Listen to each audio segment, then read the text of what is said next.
Hello and welcome to Everyday Tarot, your daily dive into the divine wisdom of the tarot. I'm your host, Camille A. Saunders, healer, tarot enthusiast, and professional witch, and today I'm talking about Athena. Whether you're a seasoned tarot reader or just starting to explore, this podcast offers daily insights, intuitive messages, and practical advice drawn from the cards. Each episode is designed to help you connect with your inner wisdom, find clarity in your decisions, and tap into the energy of the universe. Tune in every day, Monday through Friday, for fresh perspectives and empowering guidance from the tarot as interpreted by me. If you love the show, the best way to support it for free is by listening daily, leaving a review, and subscribing or following in your favorite podcast app. If you love the podcast and want to support it further, you can join the Everyday Tarot Patreon family. Benefits include getting an individual card pulled for you once a month live on the podcast, or if you'd like to support the podcast even further, you can get a one-time individual 5-card reading in addition to all the other benefits if you join the Witch Bitch level on the Patreon. I recently recorded an hour-long video episode for the new moon in Libra that we welcomed in on September 22nd, 2025. If you missed the live, you can check out the new moon in Libra collective tarot reading replay now to get all the latest info. I am speaking at the Queer Joy Summit 2025, hosted by Colette Dalton this October. The summit is a week from October 13th through the 19th, completely free and online, and it's all about centering queer joy as survival, resistance, and connection. I'll be talking all about queering the tarot in my presentation alongside an incredible lineup of queer artists, healers, rebels, and dreamers. Together we'll laugh, maybe cry, and remind each other that joy is not optional. It's ours right here, right now. The event is free to attend, and you can sign up with the link in the show notes. I'd love for you to join me and the rest of this beautiful queer community. I will also be hosting a mystic hangout on the 13th as part of the Queer Joy Summit. I'll be doing it live with Emily Holding, another witchy folk that are doing the Queer Joy Summit, and I'm going to be doing a collective tarot reading during that time, and then they're going to be doing individual readings. So if you want to participate in that at all, join the Queer Joy Summit and join us on the 13th for our mystic hangout all together. I'd love to meet you there. I was recently on Kayla Moore's Connected Pleasure podcast. You can check out my episode of Kayla's podcast at the link in the show notes, where we talked all about living by the body, dreaming of land, and weaving the future. You'll hear about it in the episode, but Kayla and I actually were introduced by a colleague and met when I attended one of their sacred singing circles that they hold. As someone who grew up singing in choir, it was incredible to get to be in that space with her and her colleague and connect by singing in such an empowering, connected, and ritualistic way in her space in Gig Harbor. Kayla is actually in the middle of a launch for their one-on-one coaching container right now.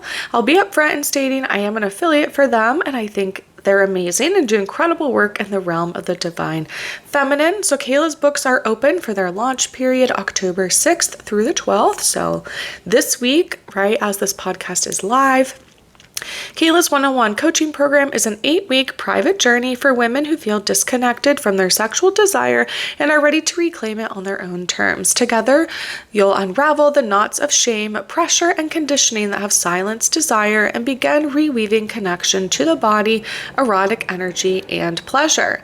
This is intimate, personalized work where women learn practices to awaken desire, create safety in their bodies, and integrate pleasure into daily life.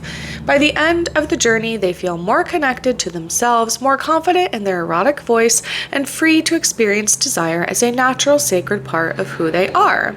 So I have the link to Kayla's offer page in the show notes. Kayla is also a certified sex therapist and a witchy high priestess. So we are also very aligned in those aspects of what we do.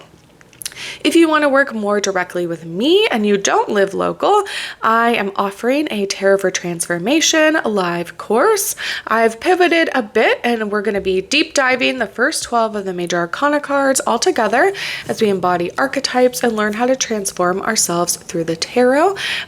You can check out the details in the show notes.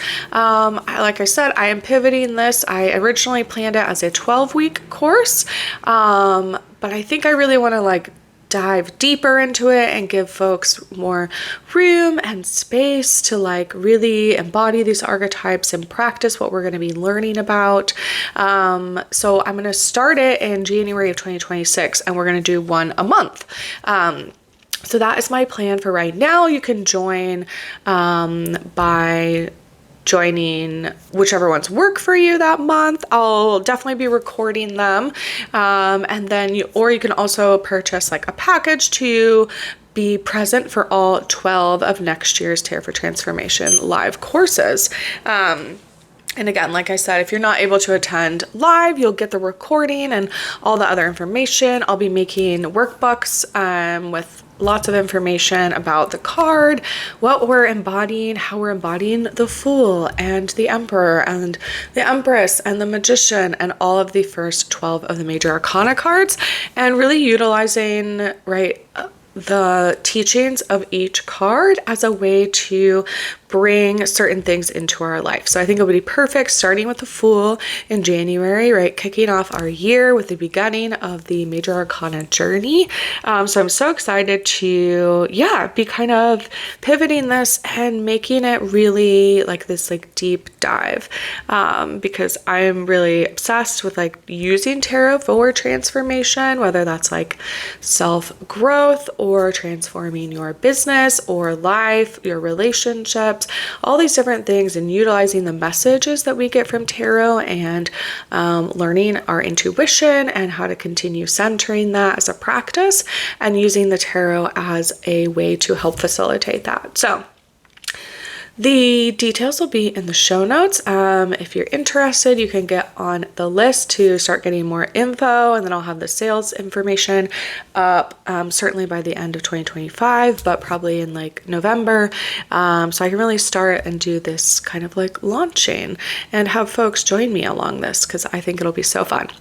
So if you don't already know, I am a sex and relationships therapist and coach, seeing individual and relational clients virtually all over from my home office. I love working with queer, poly, and witchy clients. So if you'd like to work with someone that doesn't judge you, is witchy just like you, and helps you learn how to deal with anxiety, chronic pain or illness, communication issues, self-advocacy, and sex, head to my website and book a free consultation now to start your journey with me. And if you're interested in crafting your own tarot cards as this creative practice, I have a full workshop that includes an hour-long recording with my step-by-step method, examples of the cards that I've created, lots of journaling questions to help you facilitate your own creative process, and then a PDF to walk you all through that for just $33. So like I said, I did a live workshop and recorded it, and that is what's in here. So you'll get to see some of the other folks as well that attended live when I did my virtual tarot card crafting. And I had someone ask me the other day or say oh, I'm not super into drawing, is this for me? And I was oh, I haven't explained this. My preferred way of making tarot cards is by collaging. So when I do it in person at my meetups, I bring stacks of magazines and books and stickers and all different things that we kind of take material from and collage onto index cards, because index cards are about the right size for tarot cards, just using glue and scissors and collage methodology. And it's very fun and sort of soothing. It's definitely sort of inspired by soul collaging, if you've ever heard about that. But so if you're not into drawing or coloring or feel like you're artistic, I'm don't worry, anyone can collage. Anyone can cut things out or rip them out of something and layer them on top of each other.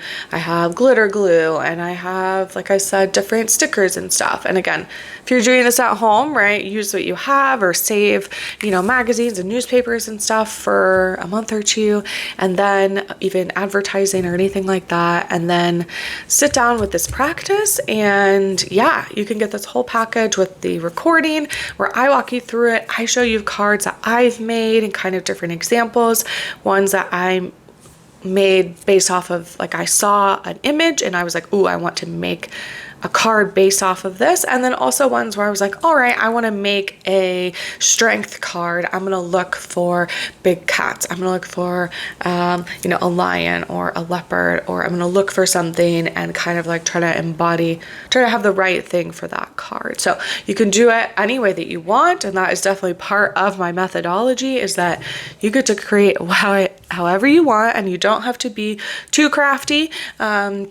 You gotta save materials. That's probably about the hardest part, which is why it's nice if you're local to me, you can come to my tarot meetups, and this is what we do half of the time. So half of the time we do a social meetup where we like bring tarot cards and like chat and talk about our tarot journeys and just kind of get to know each other.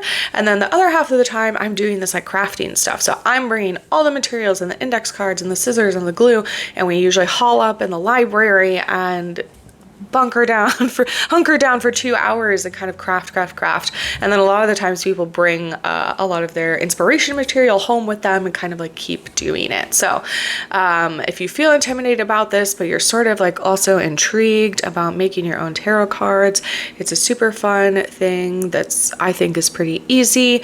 Great activity to do when it's dark and dreary outside, as we are entering those months where it's a bit darker and a bit drearier, at least where I live in the Northern Hemisphere. Then yeah, I would encourage you to grab that workshop because it's super fun, and I would love to walk you through it. So if you are interested in my free PDF where I created a 2025 5-card tarot spread just for you, my lovely listeners, at the beginning of the year, you can get that by joining my newsletter list. And my weekly newsletter always has the most up-to-date info on upcoming events, presentations, musings, and info and photos of my day-to-day life. So if you're interested in more of the behind the scenes, or what I'm up to in the garden, or what I saw this week, in addition to going, having one place that you can check in with every week that has everything that I'm up to, which is a lot these days, then you can check that out. If you're local and want to meet me in person, please come to my Let's Talk Tarot meetup groups, chat with other tarot enthusiasts, bring your favorite decks, and play with tarot and oracle decks together.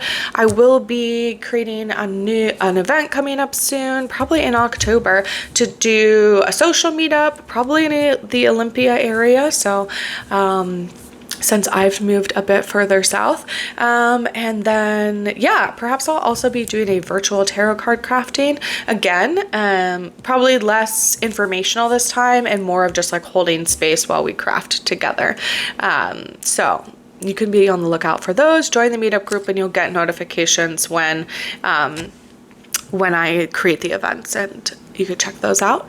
And if you want to see me soon, we just had our event on October 5th for the full moon women's circles that I'm holding with my colleague Izzy, where you can join us under the glow of the full moon for an evening of connection, reflection, and ritual. So we meet at Thresholds Collective in Tacoma the first Sunday of the month to welcome in the full moon together. So we just had one October 5th. Happy full moon if you're listening to this week after. We will also be having one November 2nd and December 7th. So we already have our dates for the rest of the year. And the signups are already on the Eventbrite. You can sign up for both of them or whichever one works for you. We would love to see you there and come be in this kind of like ritual reflection connection space with us.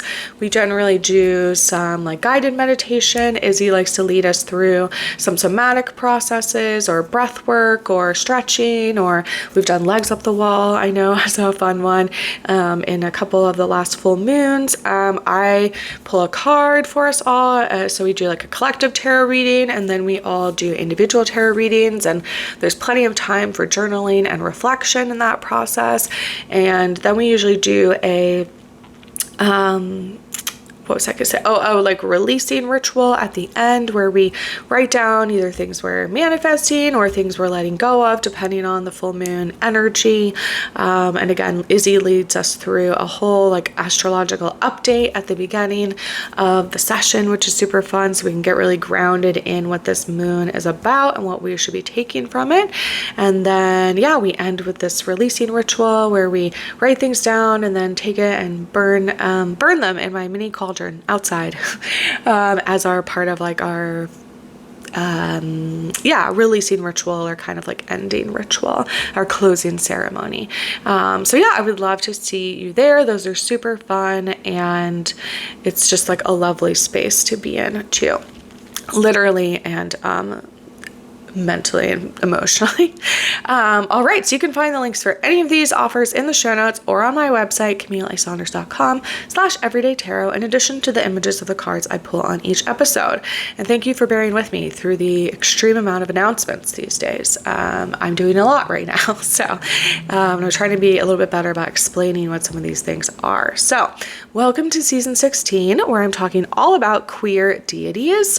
And if you haven't listened to my other seasons yet, you can check those out. I just wrapped up the tarot and crystals season, so if you are a crystal or gemstone girly, check that season out. Season 4 is always a popular one. That's tarot and pop culture. So I go through different shows and movies and different books that utilize tarot and kind of like give them a rating on a 1 to 10 scale of like how accurate or inaccurate they are with their tarot portrayal.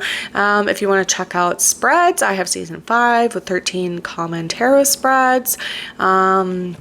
What else? If you are a Harry Potter fan, I did a whole season on divination in the Harry Potter series and ranting and raving about Trelawney, the author of the books, etc. And season 14 is a frequently asked questions season. So if you have questions, check that one out as well. All right, so let's get into today's episode where I'm talking all about Athena. So let's get into it here. I'll talk about the mythology, we'll get into the queerness, and then I'll talk tarot affiliations as well.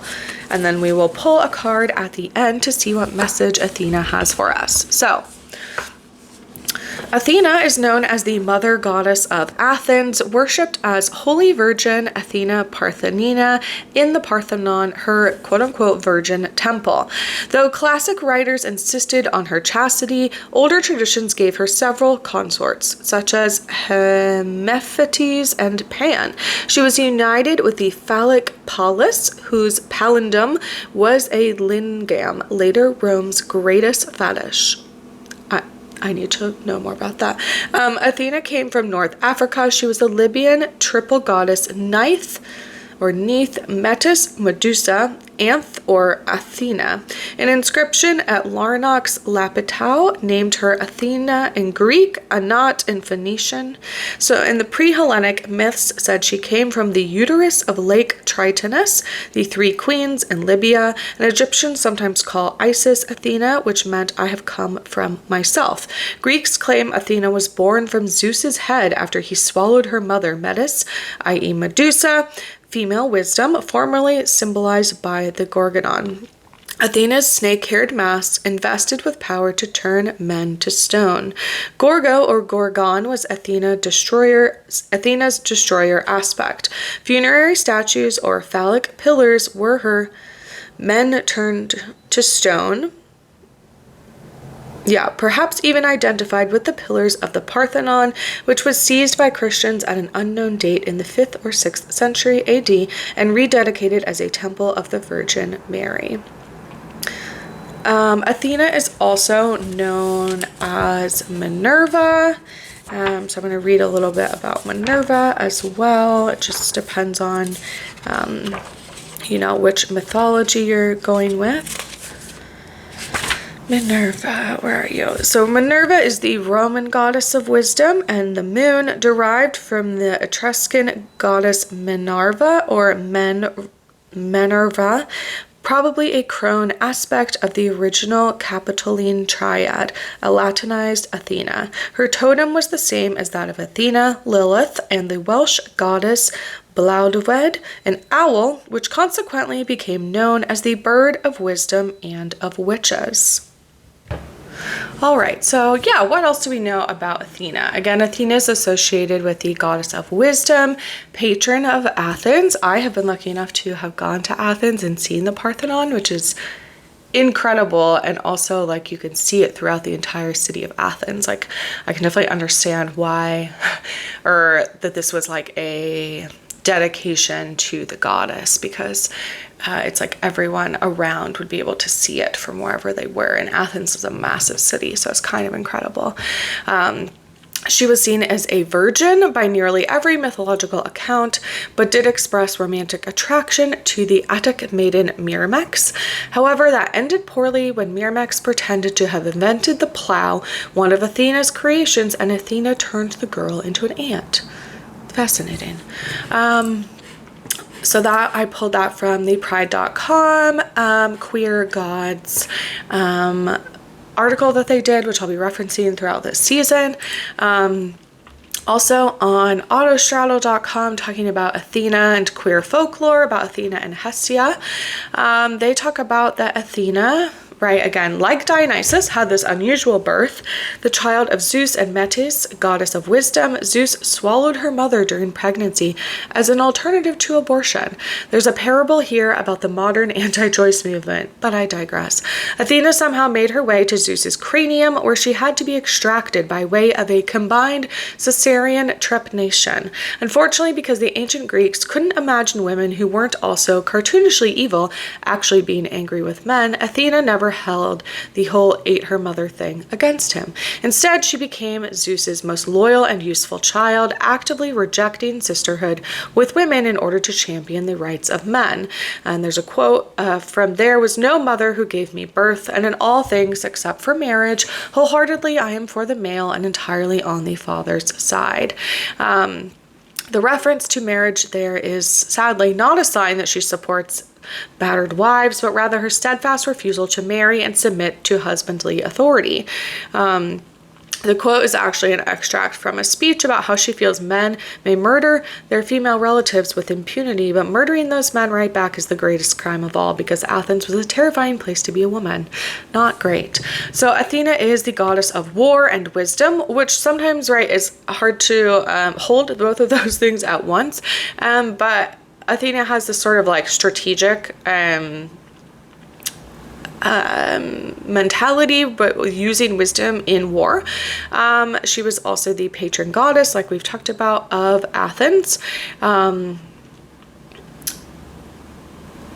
Let's see what else here is relevant. So like Artemis, which I'm going to talk about in another one, Athena achieved a promise of perpetual virginity from, thanks to Daddy Zeus there. So unlike Artemis, who went off and absconded with a band of polyamorous murder nymphs in a mountainside, Athena seems to have no interest in sex or romance at all. So I know Athena is also sometimes talked about as being asexual. Like she talks about her favorite companions are men, preferably clever or funny ones like Odysseus, but still she retains a degree of detachment, preferring to act as a patron or mentor rather than companion. And in ancient Greece, like women having sex with other women was still compatible with virginity. And so we have to kind of keep that in mind, that like this idea of virginity is different than how it is viewed in, I would say, like puritanical purity culture in the US about virginity. Let's see. There is one like statue or frieze from the Parthenon that tried to portray her and Hercules, her mortal half-brother and one of her mentees, as flirting teenagers. This reimagining of her character and the relationship, however, does not stick. As much as Athena preferred the company of men, she had no interest in hand-holding, kissing, or staring lovingly into any part of their anatomy. Yeah, for all of the perhaps internalized misogyny that Athena was having there, you cannot deny that she had this like stone cold competence. Whether it says whether you're starting a martial arts class or you need help with your crochet, Athena's got you covered. Along with anything else that requires skill or practice. Trouble with your homework? Pray to Athena. Really not interested in the man talking to you on the subway? Well, probably call on Artemis for that one, but still, she's got a lot going on. So that's Athena there. Let's see what else. So when we get into tarot affiliations, I think Athena, again, being sort of this wisdom and warfare, it would be frequently associated with the Emperor card. There's this sort of like strong leadership, strategic mind. I mean, and also in the mythology, right, there is all of this sort of like patriarchal being upheld or patriarchy being upheld or misogyny. So a lot of times I would say that also goes along with the Emperor card, right? This is sort of the one side of the Emperor card. We don't have to necessarily buy into the fact that only strong leadership or strategy can come from a man. But I think that that would be a common like affiliation. There also perhaps like the Queen of Swords due to there's a French tradition of associating face cards with deities. And so we have that like the Queen of Swords is this court card that in traditional French correspondences that links the Queen of Swords to Pallas Athena. So in that sense, we think of the card embodies sharp intellect, independence, clarity, right? Swords are the analytical, the overthinking, the air sign or air element cards. And so I would say that goes all along with this. Again, intellect, independence, clarity, which are all strongly associated with Athena's wisdom and her decisive nature. Again, when we think about the Emperor, there's more of this like, even the card itself sometimes depicts like Athena leading an army, holding a spear, like all these different things, the owl representing wisdom, those things all go along with Athena. Other associations I would maybe say are like the Hierophant in the major arcana, because like as a god of wisdom and learning, like can be linked because there's this like idea of learning and integrating the everyday and sacred knowledge that could also be sort of affiliated with Athena. I think also Athena is sort of like in a lot of ways traditional, and I think that also goes along with the Hierophant. I'm trying to think if there's anything else. I mean, oftentimes the High Priestess card has an owl with it, so like perhaps the association there, but the energy of the High Priestess card, I would not necessarily say like normally aligns with Athena. Might depend on the deck. But what else?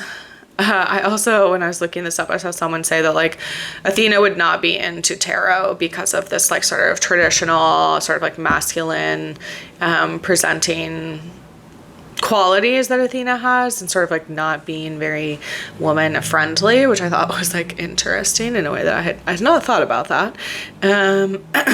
What else? Yeah, I think we could stop there for now. That's a couple. So the Emperor, the Queen of Swords, the Hierophant, I would say definitely associated with Athena there. Okay, well, let's go ahead and pull a card. I am going to pull from the Norse Goddess Rune Oracle. I only have a couple decks with me right now, and again, this is like a strong deck. It is goddesses, which we love, but it's a very like, I would say, no nonsense, and I feel like that's right up there with Athena. So okay, what message does Athena have for us to share? What else can we learn? What did I not touch on? Is there anything about the queerness or aspects of Athena that she would like to share with us? Let's see here. And again, this is the Norse Goddess Rune Oracle by Rebecca Joy Stark and artwork by Sharon McLeod.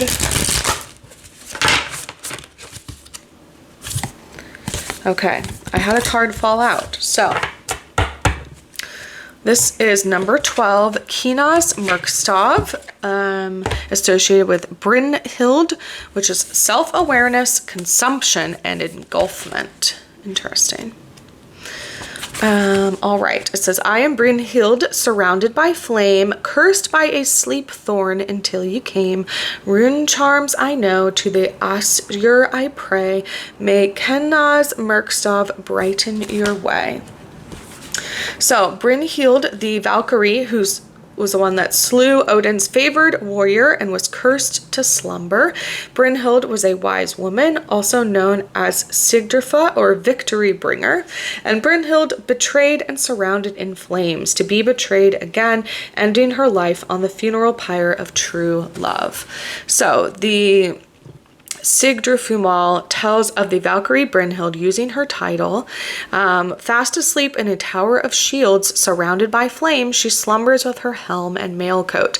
And that is what is depicted on the image. It's like she's on the ground, like in a tower, and you see flames outside. This never-ending sleep was a curse placed on her by Odin as punishment for slaying his chosen king in battle. Sigurd, the brave warrior, rides through the flames and cuts the chainmail from her.